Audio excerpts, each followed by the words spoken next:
Hey guys, it is going to be my final favourites of the year, December favourites of 2014. This year, oh my gosh, it's been an exciting one. I have some amazing favourites which I have to share with you, of course.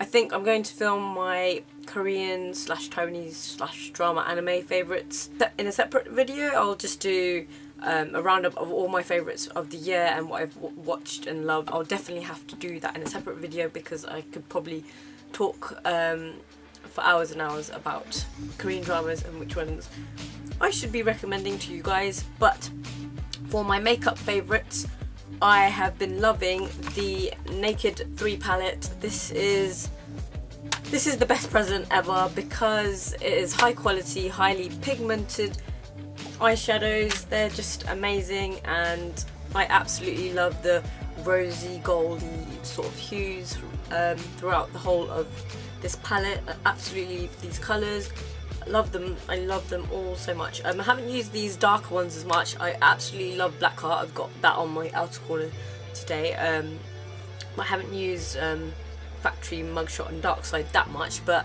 there's a lot of things that I can do with this palette and I will be doing in the future, so it's just such a versatile palette.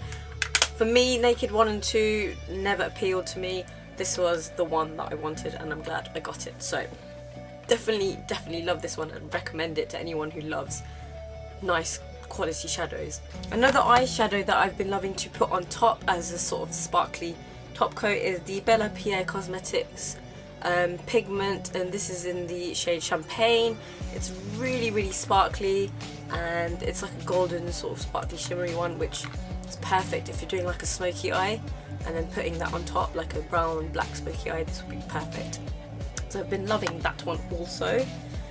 A few other eyeshadow products.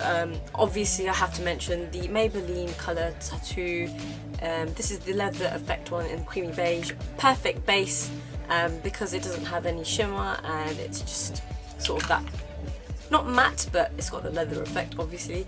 But it's like a neutral eyeshadow, perfect to layer on top any colour at all, and it will bring out the eyeshadows in a really highly pigmented form. So absolutely love this. And I have to mention this, I literally only have used it twice in the last week, but what came with the Naked 3 palette was 4 different of the eyeshadow primer potions, and I tried the original primer potion the literally last few days, and oh my god, it kept my eyeshadow on all day long. I went to Winter Wonderland yesterday. I was up since 7, so I put my makeup on around 8 o'clock-ish. 8 o'clock till about 10:30 at night. My eyes looked perfect. They had not changed. There was no smudging or sweating. Okay, it is cold at the moment, but that's not the reason why. I mean, my eyes are fairly wrinkly and they sort of crease and you can get that creasy line thing, but this little sachet, it kept my eyeshadow on all day long. My whole eye look was amazing, and maybe one day when I've finished all my many colour tattoos I might have to purchase this because it was amazing and absolutely amazing. Also, what I've been loving this past month is the Stay Perfect Shade and Define eyeshadow stick in Coffee Bean by No. 7. It's a twisty up one. It's just really easy to use. You just put it all over the lid and sort of on the lower lash line. It's got slight shimmers to this, but it's just a really easy eyeshadow pencil in stick form, and it's really creamy and easy to blend. It's just perfect, and if you're on the go, this is a great thing to use. For cheeks, I have been loving 3 different products. The first one is the 17 Cheek and Lip Stain Gel Tint in Coral Crush. Now, I mentioned the pink, Pretty Pink shade in my last favourites, I'm sure I did, and I said I hadn't actually tried this one out. And this whole month, pretty much, I've been using these sort of corally, orangey tone shades, and I didn't think they would suit my skin tone that great, but they have been, and this one's a really nice one. I'll just show you. You literally just squidge it out. Okay, that's probably a lot, but it's fine, and literally it just gives a really nice corally peachy flush to the skin. And obviously I end up setting this, I don't leave it like a sheeny sort of finish, which it does have because it's a gel. I tend to either set it with both or either or. The first one's the Ladykin Blossom Blusher, and this one I got from one of my Mimi boxes, and it's got like a rose embossed in the actual blusher, but this one's a really light sort of peachy colour. And the other one, which I've been using with or without and sometimes by itself, is from the Blush by 3 palette from Sleek, and it's in the colour Turbinado. So this is the Sugar 3 palette, and it's this orangey sort of shade here. It's not like majorly orange, because I'm sure in the Pumpkin 3 palette or something is it even more highly stronger, but that's that one. I really love these orangey, corally, peachy shades on my skin tone, and I didn't think it would suit me, but it does. So that's those. Absolutely love those. A concealer which I also purchased last month for the first time is the Revlon Colour Stay concealer, and this is in the shade is it Deep? Yeah, Deep number 6. And I didn't realise that in the drugstore there was, I mean, there's not a lot of dark concealers for sort of tan to darker skin tone ranges, but when I saw this, I swatched it and I was like, oh wow, it actually suits my skin tone. Like, it's got that sort of off yellowy tinge, and I love this. I wouldn't use it by itself because I don't think it's got enough coverage by itself, but on top of my foundation it's perfect. The thing that I have been using to remove my nail polish if I've done my nails is the Nails Inc Express Nail Polish Remover. Now, this is acetone free, yet it smells really strongly of something. I should not have done that, alcohol or something, but it's amazing. This stuff I think is even better than the Bourjois 60-second Miracle one. I love this. I think there's still quite a lot left. I got it from Boots while it was on clearance, I think. I don't know why they were getting rid of it, but this stuff is amazing, and I think I would continue to use this one instead of the Bourjois one. I've not tried the Maybelline one, so I might have to give that one a try one day, but really great stuff. Probably not best if you've got glittery nail polish on your nails, but it's good for just like solid colours to remove your nails really quickly. For lips, I've been loving a few different ones. Together, in combination, I have been loving the Helen E Cosmetics lipstick in Damson, and it's sort of a, how do I describe this, plummy, mauvey plummy sort of colour. It's not too dark, it's sort of neutrally on my lips, but on top I've been using this Korean Fantasy Holic Lip and Cheek Designer lovely coral crayon, but on top they give an amazing lovely sort of pinky nudie lip colour for my skin tone, and oh my god, my lips look beautiful when I'm wearing it. Absolutely love it. So those two in combination are amazing, and I've got something super dark and super vampy on my lips right now, and I've just been loving it the last few months, these dark sort of colours, and I finally caved in and purchased MAC's Cyber lipstick.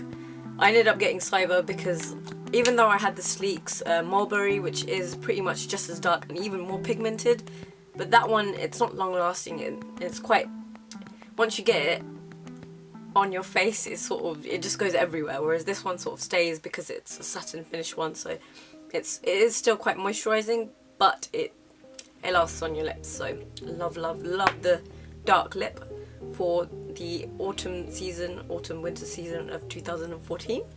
For skincare, my face had been amazing sort of October, November time, and then at the beginning of December my whole face broke out. I was getting cystic acne again. I was like, oh my god, what is going on? Why is my skin breaking out? Especially when I'd got my skin routine down to a T, and obviously the tools and things I was using to help maintain my skin. But I just had a off month, or a few weeks I suppose, and the thing I sort of helped to soothe my skin and try and rid the acne spots that I had was the Origins Out of Trouble 10-minute mask, and this is to rescue problem skin, and I pretty much use this every other day, or pretty much every day the first week or so when it happened. And it says you're meant to remove it with a damp washcloth, and the smell of this once it's dried, it's not pleasant at all. I don't actually like it, it's got a weird smell, but what it does to my skin is it's helped it and it's cleared it up. So absolutely love masks. Masks are perfect to clear up your face if that's what you have, or if that's what you need. For hair, there's two products that I've been loving. The first one, if I'm going for a curly sort of hair look, it is the Mise en Scene Curling Essence 2 times the volume. Again, I got this in one of the Mimi boxes, so I don't know if there's a UK equivalent, but this is like a curling cream. So even if I put it in now, it would give me natural curls. If you watch my Naked 3 palette tutorial, which I put on a few videos ago, I had this in my hair, and you could see the sort of texturized curls that I had, and it was literally from this, because I think I'd straightened my hair, or naturally left my hair, which is fairly curly, but it gave it really nice sheen to it, because it's got argan oil in it as well, and that's why I love this one. And if I've had straight hair, I've been using the Charles Worthington Volume and Bounce Texturizing Spray, and this is meant to be a drugstore dupe for the Orbay texturizing spray, yeah, and that you can get in Space NK, but that's meant to be really expensive. So every time I heard about that one and the drugstore dupe, I thought I needed to try out this drugstore dupe, and it's sort of like a hairspray, but it's sticky, not sticky in the way that it helps your hair stay in that position, so you can just ruffle it around and it stays in that ruffled form. So really great stuff and really easy to use, and you can help. Yeah, it says it's got the back comb effect, gives you height and texture and volume, and it's non-greasy, which is true. It doesn't leave any grease, and it's really easy to use, so absolutely love that. My last favourite, which I have been obsessing over all month, it's kind of unhealthy. I don't even know I don't know where it came from. Well, I do know where it originally came from. I want to mention what it is first. It's the Dairy Milk whole milk Cadbury chocolate. Every time me and my sister used to go to London and we'd have to stop over and fill up petrol, she would buy the whole nut Cadbury chocolate bar. Just while we're driving home, we would eat it. I'd only have a piece or two, and the chocolate in combination with the hazelnut is just amazing. And this whole month I've been craving it. I've just been wanting to eat it again and again, over and over. And it only tastes good when it's been out of the fridge, when it's cold and you hear the snap and you got the crunch to it. Not the crunch, but the bite. And when it's sort of melted, it doesn't taste as good, or the texture isn't as nice in your mouth. And I'm salivating because I'm talking about the chocolate and it's in my hands and I want to eat it now, but it's just amazing. I love this stuff. Good old Cadbury UK British chocolate. This stuff, I don't think you can get any better. People, even the Americans, love this stuff. I'm sure they do. All over the world, they love Cadbury chocolate. I love it too. Okay, a last random thing which I discovered like in the last week or so. I have to mention this. It's the donut selfie. Who's heard of the donut selfie? So it's not a still picture, but it's a video form selfie. And literally what you do is you take your phone, you take it with your left hand to your right ear, and you take it all the way around, sort of slow-mo it down when you get to the front, and then bring it back round to the other ear. And then what you're meant to do is sort of loop a lot of those donut selfies, but in with different backgrounds, and it looks amazing. The whole effect of it is great. And if you're going away traveling or on holiday or anywhere, on a day trip, you could do loads of those donut selfies and then capture the moment, but in video form. I absolutely love the concept of donut selfie, and hopefully in the future there will be a lot of donut selfies, because just a snapshot selfie doesn't capture the moment as well as a donut selfie. And I attempted to do a donut selfie, or a few donut selfies at Winter Wonderland, and I'm going to try and edit that video together and see how it turns out, but I just love it. So that's got to be in my favourites this month also.